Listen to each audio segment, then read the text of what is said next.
Good evening সবাইকে। দীপসের ব্লগে তোমাদের সবাইকে স্বাগত। কেমন আছো সবাই? নিশ্চয়ই ভালো আছো। আজকে যে ব্লগটা তোমাদের সাথে শেয়ার করছি সেটা হচ্ছে তেল পাতুরি।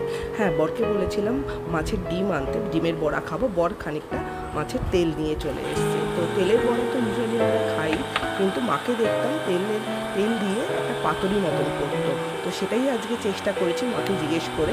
তো এই যে দেখতেই পাচ্ছ, তাওয়ায় খানিকটা তেল দিয়ে একটু কালো জিরে ফোড়ন দিয়ে দিয়েছি, আর এখানে একটা মশলা তৈরি করে দিচ্ছি নুন, হলুদ আর কাশ্মীরি লঙ্কার গুঁড়ো আর শুকনো লঙ্কার গুঁড়ো দিয়ে। তো এখানে মশলাটা তৈরি হয়ে গেছে, আর আমার অলরেডি মশলাটা কালো জিরেটা ভাজাও হয়ে গেছে। তো এর ভেতরে আমি দিয়ে দিলাম, আর মশলাটা কষানো অবধি ওয়েট করবো যতক্ষণ না অবধি তেল বেরোচ্ছে। আমি কিন্তু তেলটা এখনও ইউজ করিনি। আর এর ভিতরে দিয়ে দিলাম 4টে কাঁচা লঙ্কা দিয়ে গরম ভাতে এই তেলটা যে কি অসাধারণ লাগে, তোমরা পারলে একবার খেয়ে দেখো। আর এই পুরো রেসিপিটাই কিন্তু আমি মার কাছ থেকে জিজ্ঞেস করে তারপরে করেছি। এই যে এবার এর ভিতরে পুরো তেলটাই দিয়ে দিলাম। দেখো কী রকমভাবে তেল বেরিয়েছে। আর তেল কিন্তু আমি একদম সামান্য হাফ চামচের মতো তেল দিয়েছিলাম।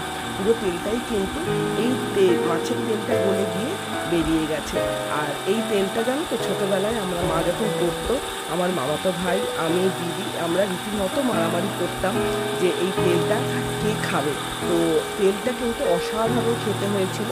দিদিও এসেছিলো খেতে, আমি একা খেতে পারিনি। তেলটা এত ভালো হয়েছিল রান্নাটা, পাতুরিটা। তো দিদিকে বলেছিলাম, দিদি চলে এসেছিলো। তো দিদির সাথে সবাই মিলে খাবো বলে দিদিকে ডাকতেই দিদি কিন্তু একবারে রাজি হয়ে গেছিলো। চলো, দিদি দেখতেই পাচ্ছ এতটা তেল বেরিয়েছে, তোমাদেরকে কি বলবো। দেখতেই পাচ্ছ কতটা, আমি কিন্তু এক ফোঁটা তেল দিই। আর এই তেল পাতুরিটা ভীষণ ভালো লাগে খেতে। মার কাছ থেকে ওই জন্য জিজ্ঞেস করে তেলটা এতটা তেল ফেলে দেবে, বুঝতেই পারছিলাম না কী করবো। আর মাছের তেলের ভীষণ গন্ধ বেরোচ্ছিল, আর তার জন্য বড়া আর ভাজিনি, এই জন্য এটাকে পাতুরি করে খাওয়ার চেষ্টা করেছি। আর দিদি খেয়ে বললো অসাধারণ হয়েছে। দিদি তো পুরো ভাতটাই এটা দিয়ে খেলো। আমিও তাই, মেয়ে খেতো না, মেয়েও দেখলাম দিদি বলাতে অনেকটাই ভাত এটা দিয়ে খেলো। তোমরাও একবার ট্রাই করে দেখো। চলো, এবার মোটামুটি রেডি হয়ে গেছে। হ্যাঁ, ভালো করে কিন্তু পুরোটা কিন্তু ভালো করে কষিয়ে অনেকক্ষণ ধরে কিন্তু ঢেকে রান্না করতে হবে। তো এই যে আমার মোটামুটি মাছের তেলের পাতুরি রেডি হয়ে গেছে। হ্যাঁ, তোমরা চাইলে, আমার বাড়িতে ধনেপাতা ছিল না, চাইলে তোমরা এটাতে একটু ধনেপাতাও দিতে পারো। ধনেপাতা দিলে আরও একটু ফ্লেভারটা ভালো আসে। কিন্তু এমনিতেই এটার যা স্বাদ হয়েছিল, তোমাদেরকে কি বলবো।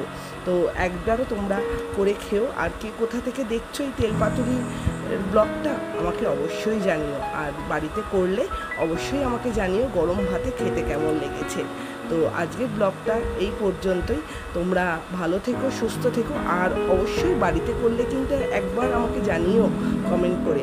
আর ব্লগটা কেমন লাগলো অবশ্যই আমাকে জানিও। আর ভালো লাগলে একটা লাইক অ্যান্ড সাবস্ক্রাইব করে দিও আমার চ্যানেলটা। Thank you. সবাই ভালো থেকো, সুস্থ থেকো। দেখা হবে আরেকটা ব্লগে।